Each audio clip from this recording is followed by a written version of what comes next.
What is up YouTube, Jamie the Kid 00 here, coming to you guys with a brand new deck profile for the Savage Strike format. I know you guys were pretty fond of my Burning Abyss list pre-Savage Strike, and a lot of people think the deck is dead with the absence of Fairy Tale Snow. This is my first draft at bringing the deck back to life. I'm pretty fond of what it has in here, and of course, wouldn't be a Jamie the Kid 00 profile without a few fun techs as well. So we're going to be opening up with the standard Burning Abyss engine of 2 Skarm, 2 Farfa, 1 Graph, 1 Seer, 1 Calcab, 1 Alec, 1 Libic, and 1 Scar. Sorry, if I can get the words out, 1 Barbar.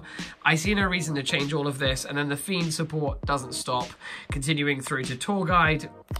And the 3 Fiendish Rhino Warrior. We don't have to worry so much anymore because I feel like with the absence of Fairy Tale Snow, we can play 3 of this with impunity. I was always going to play 3 anyway, but this was definitely the biggest card that hurt my Hydralander. But now, honestly, with the absence of Fairy Tale Snow, I don't think Hydralander is nearly as strong of a card as it previously was. I definitely think it still merits some place in the game, but not in the builds as I play them. Moving through, we're now moving up to 3 copies of Gallus, the Star Beast. Gallus, honestly, it took everything in my power not to immediately throw the Rescue Cats back in the deck and play the Rescue Cat engine. But genuinely, I think like you can play 3 of this very easily. It's very, very strong in time along with the Barbar capabilities. Of course, time is going to be a concern as the format begins to slow down and we start to see plays against much more control-based decks in the form of Altergeist and Sky Striker. So I feel like this card is going to come into its own in that regard. It's a free level 3. I don't really feel like Noturia Beast is strong enough to be a card that we want to play Rescue Rabbit and Elephant for just yet. But these 3 are definitely obscene. Moving through, the spicy tech from the new set is 3 copies of Psychic Wheelader. For those of you who don't know what this guy does, he reads: if you control a level 3 monster other than Psychic Wheelader, you can special summon this card from your hand in defense position. And you can only special summon 1 this way per turn. If this card is sent from the graveyard to the from the field to the graveyard, or just actually if he's sent to the graveyard in general, as a synchro material, you can target 1 monster on the field with less attack than the synchro monster that this was used to summon and destroy it. This deck is all about going second and pushing through advantage with as much profit-based cards as it can. Wheelader gives you a way to enter into a Brionac, pop an opponent's monster immediately on the summon, or Yazzie if you're using it with a level 4. And it's just obscene. I absolutely love this card. I love the potential it brings to the deck. Maybe it doesn't belong at 3, but we're testing this, so we want to see it as often as we can. But Wheelander. We're then playing the 2 Mathematicians and the Egypt Sabers build. We still feel like we need these. I think that Sabers is still a really, really strong card in the deck. The fact that it can recur multiple times and it turns Mathematician into another tour guide, absolutely love that.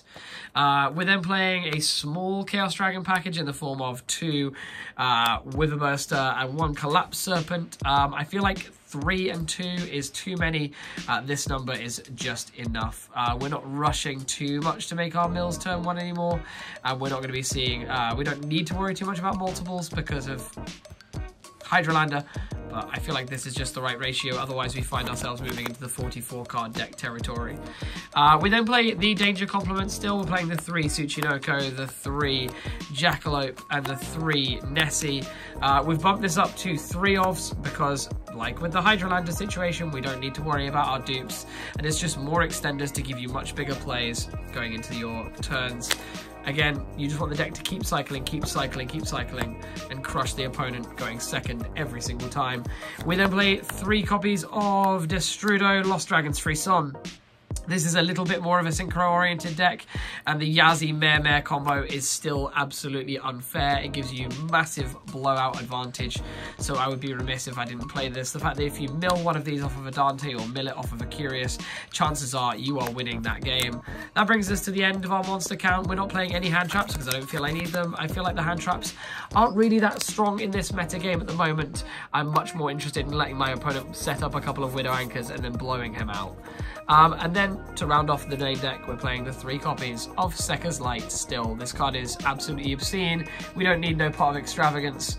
This is all we need. It's much better. And then for our extra deck, there's a little bit of spice in here, but for the most part, the extra deck has remained the same. We're playing the 2 copies of Dante, Traveller of the Burning Abyss, and 1 copy of Beatrice to accompany them. Beatrice is still very, very important to set up turn 1 if you are going first. It's a little weaker because we're not sending Fairy Tale Snow, but we have to remember that we do have reactive cards in the forms of Alich and Farfa that can really deal with our opponent's monsters all the same. And then we are still playing the Dante, Pilgrim of the Burning Abyss, as we move into a format that will be potentially occupied by a much larger Sky Striker and Altergeist presence. An untargetable Dante is always going to be a good thing. Then in terms of our Synchro monsters, we're playing a couple of a single new feature in the form of Hyper Psychic Riser. So Hyper Psychic Riser is 1 tuner, 1 non-tuner, level 6. Monsters with less attack than this card cannot attack. Also, neither player can activate the effects of face-up monsters on the field with more attack than this card.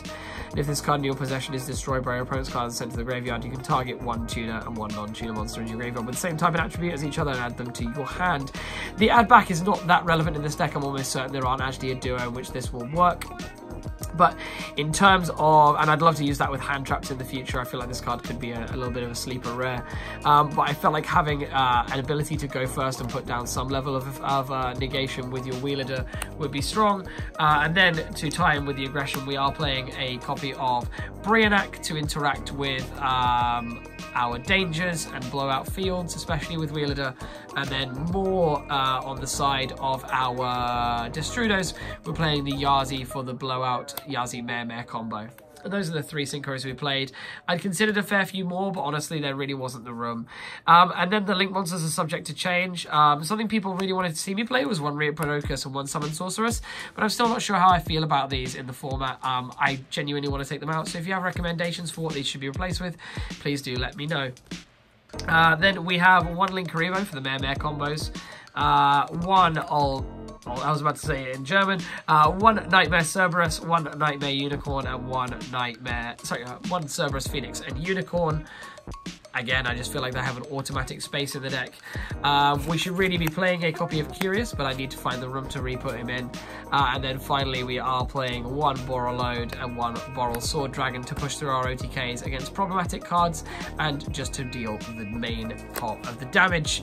But yeah, guys, that brings me to the end of the deck profile. I thought I'd just bring you guys a bit of a speedy one to really explore the new kind of ideas that the deck is tooling with. I still think that Burning Abyss has huge amounts of OTK potential. I just feel like its ability to go first has suffered ever so slightly. So yeah, do let me know what you thought of all of this in the comment section down below. And yeah, it'd be great to engage in a little bit of a dialogue. But with that said, I've been Jamie the Kid 00. I hope you've all enjoyed, and I'll see you guys next time for some more Yu-Gi-Oh related content. Peace out. Bye bye.